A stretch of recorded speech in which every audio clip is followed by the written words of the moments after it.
அறிஞர்கள் இந்த பேச காத்திருக்கிறாங்க.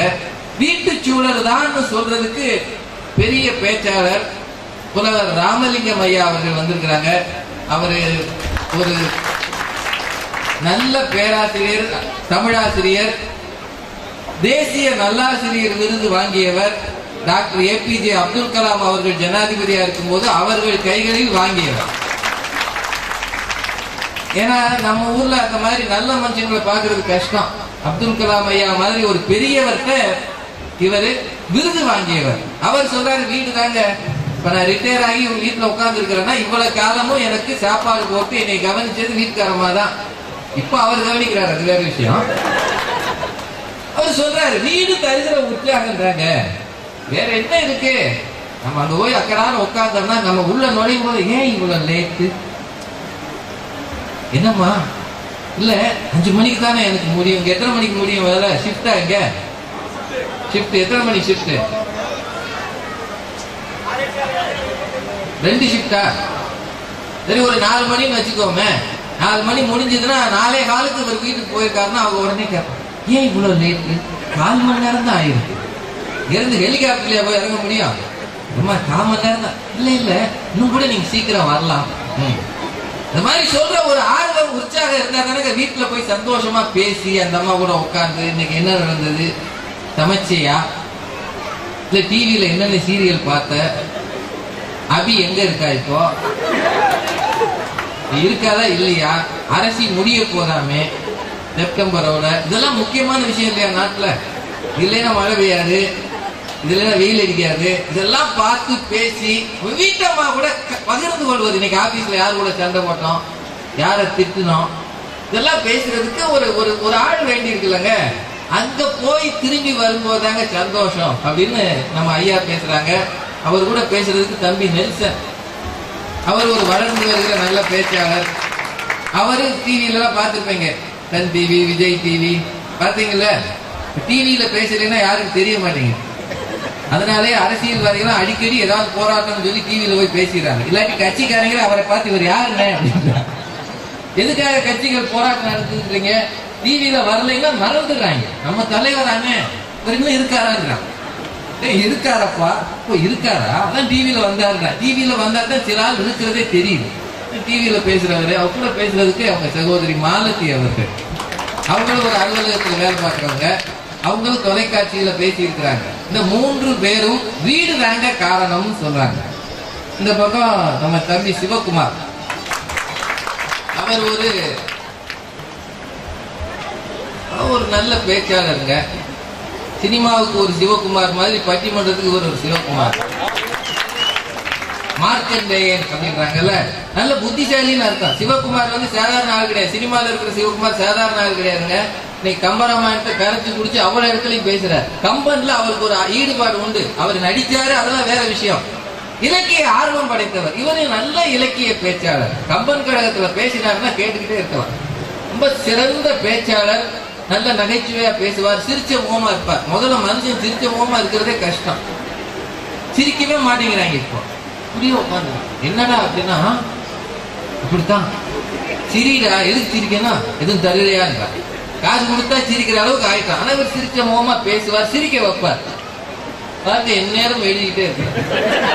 என்ன புத்தகம் போடலாம் தான். இப்ப பெரிய வேலை என்னன்னா 4 கவிதை எழுதி புத்தகம் போட்டு யாருக்கையாவது கொடுத்துடுறது. அவன் வாங்கி வச்சுட்டு அலையிறான் புத்தகத்தை.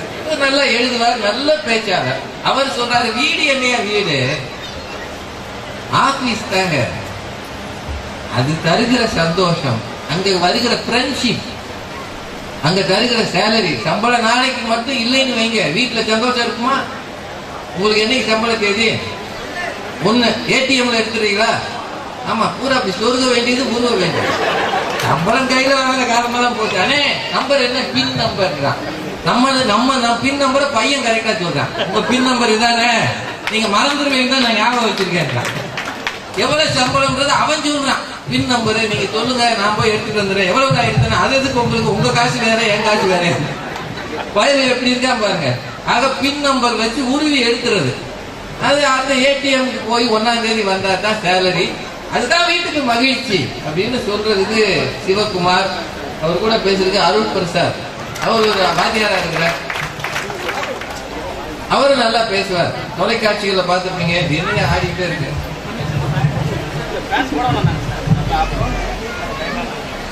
அவரும் நல்லா பேசுவார். அவங்க கூட சேர்ந்து பேசுறதுக்கு திருமதி பாரதி அவர்கள், அவங்க இங்க ஏற்கனவே வந்து போன ஆண்டோ முந்தின ஆண்டோ பேசியிருக்கிறாங்க. நல்லா பேசக்கூடிய ஒரு சண்டை போடக்கூடிய பேச்சாளர். பட்டிமன்றங்களுக்கு நான் வரக்கூடாதுன்னே சில சமயம் நினைக்கிறது உண்டு. ஏன்னா எனக்கு அப்புறம் அவங்க பேசி உண்டு இல்லைன்னு ஆக்கிடுவாங்க. அது எங்க வீடு இல்லைன்னு சொல்லுவாங்க, உனக்கு இது தேவையா, நீ எப்படியும் பட்டிமன்றத்தில் ஜெயிக்க போறது இல்லை. அதுவும் அவங்க அன்னைக்கு எதிரணியில உட்கார்ந்து அவங்க நாரடிச்சுறாங்க, துவச்சு காய போட்டுறாங்க. அதுல தயவு தாட்சணியமே இல்லாத ஒரு சிறந்த பேச்சாளர். இதுல துவைச்சு காய போடுறது, வாஷிங் மிஷின் இல்லாமலே மேடையில துவைக்கிற ஒரே புத்திசாலியான ஆள் அவங்க தான். வாஷிங் மிஷின் வேண்டியதில்லை, டிட்டர்ஜென்ட் வேண்டியதில்லை, வார்த்தைகளிலே துவைச்சு காய போட்டா நாங்க பாவம் போல உட்காந்து என்னமோ நேரம். அது ஐயா தீர்ப்பு அந்த பக்கம் தான் கொடுப்பாரு. அதுல எனக்கு நிறைய பேர் எதுக்கு சார் பேசுறீங்க, ஒவ்வொரு தடவையும் தோக்குறீங்க, அப்புறம் எதுக்கு போறீங்க, இதெல்லாம் விசாரிக்கிறாங்க எங்களை. நல்ல பேச்சாளர், ஆர்வமா பேசக்கூடியவங்க, நல்ல தமிழில் பேசுகிற தமிழ்நாட்டின் ஒரு முன்னணி பேச்சாளர், அவங்க வந்து அலுவலகம் தான் பேசுறாங்க.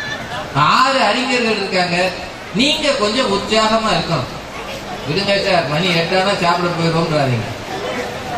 எதுக்கு ஏன் பட்டிமன்றம் பேசி என்ன ஆக போது நினைக்காதீங்க. ஏன்னா பேசுறவங்களுக்கு உற்சாகம் உங்ககிட்ட இருந்து வரணும். நீங்க சரியா உற்சாகமா இல்லைன்னு வைங்க, நல்ல செய்தி சொல்லும் போது கை தட்டல, ரசிக்கலன்னு வைங்க, பேசுறவங்களுக்கு அப்படியே நல்ல டவுன் ஆயிடும். நீங்க உற்சாகமா பேசும்போது கை தட்டி சிரிச்சு, சிரிக்கிறது சொல்ல வேணாம், நல்லா ரசிக்கிறீங்க. இந்த சின்ன பேர் தான் ஒண்ணு விளங்காது. இப்படி பார்ப்பாங்க, என்ன வீடுன்றாங்க, ஆபீஸ்ன்றாங்க, பள்ளிக்கூடத்தை பத்தி ஒரு பேரும் பேச மாட்டீங்க. அவன் நினைப்பான், என்னைக்காவது நீங்க வாத்தியாரை பத்தி பேசுனீங்களா, எங்களை பத்தி பேசுங்கப்பா அப்படின்னு நினைக்கிறதுக்கு ஒரு கோஷ்டி இங்க உட்காந்துருக்கு. அவங்க அம்மாவை சுரண்டுவா, எப்ப ஜோறு போடுவாங்க, இல்லடா திண்டி பக்கி எந்நேரம் திங்கிறதே பேசு, நீயும் உங்க அப்பா ஒரே மாதிரி இருக்கா. அவங்க அப்பா சொல்ற, என்னை வையாக்கு ஒன்னால இருக்க முடியாது, அவனை திட்டு, ஏன் என்னைய திட்டுற. இந்த மாதிரி ஒரு நெருக்கடி இருக்கும். ஆனாலும் நீ பிள்ளைகளை கொஞ்சம் கவனமா பக்கத்துல வச்சுக்கோங்க, சத்தம் இல்லாம ரசிங்க, கை தட்டுங்க. உங்களது உற்சாகம் தான் இந்த நிகழ்ச்சியை எவ்வளவு சீக்கிரம் முடியுமோ முடிச்சிடலாம். ஏன்னா நாங்களும் சாப்பிடுறோம், அது இருக்கு இல்லைங்க, உங்களுக்கு மட்டும் சாப்பாடு கிடையாது, எங்களுக்கு இருக்கு. அதனால உங்களது ஒத்துழைப்பை வேண்டி இங்க இருக்கிற அத்தனை பெருமக்களுக்கும், குறிப்பா எங்க யூகோ பேங்க்ல இருந்து வந்தவங்க, ஏன்னா நாங்கெல்லாம் ஒரே பேங்கிங் செக்டர், யூகோ பேங்க்ல இருந்து வந்த ஏஜிஎம் மற்றும் அதிகாரிகள், எங்க பேங்க்ல இருக்கிற ஜிஎம் மற்றும் ஏஜிஎம், அவங்க எல்லாம் உட்கார்ந்து இருக்கிறது ரொம்ப கஷ்டம். அது எங்க ஜிஎம்க்கு தமிழ் தெரியாது, நான் பேசுறேன்னு தெரியுமே தவிர என்ன பேசுறேன்னு தெரியாது. ஆபீஸ்ல இங்க இப்படிதான் இருப்பான் போல நினைச்சாலும் நினைப்பாரு. ஆனாலும் அவர் ஒரு மரியாதைக்கு நம்ம ஸ்டாஃப் வருத்தப்படக்கூடாதுன்னு அவர் உட்கார்ந்தா பரவாயில்ல, அவங்க வீட்டம்மாவும் உட்கார்ந்து இருக்கிறாங்க. ஏன்னா அவருக்காக அவங்களும் வந்து உட்கார்ந்து இவங்கெல்லாம் இருக்கிறது எனக்கு ரொம்ப பெரிய வாய்ப்பு. அது ஏன்னா நம்ம மேலதிகாரிகள் பேசி நாம தானே கேட்கிறோம், எல்லா இடத்துலயும் நாம பேசி நம்ம மேலதிகாரிகள் கேட்கறதுக்கு உலகத்துல ரொம்ப வேற வாய்ப்பு இருக்கும், கிடைக்கவே கிடைக்காது. வீட்லயே அப்பா பேசி பையன் தானே கேட்கிறான், அப்பா ஏதாவது சொன்னா வாயமூடி, வாயமூடினா எப்படி சாப்பிடுறது,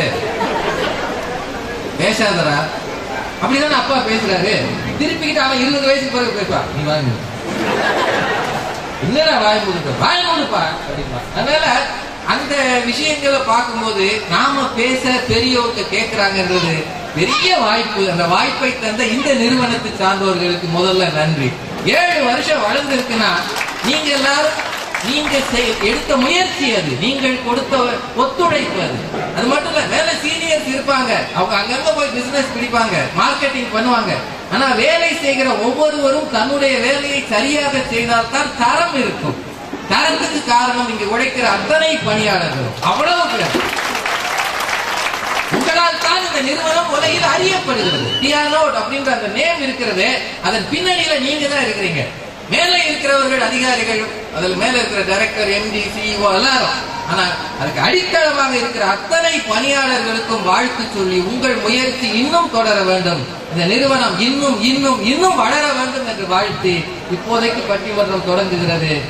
இந்த பட்டிமன்றத்துல பணியில் முன்னேற்றமும் மகிழ்ச்சியும் அடைவதற்கு நமக்கு பெரிதும் துணை செய்வது வீட்டு சூழலே என்ற அணியின் சார்பிலே அருமைக்குரிய புலவர் ராமலிங்கம் ஐயா அவர்களை உங்கள் சார்பிலே அழைத்து அமைகிறேன்.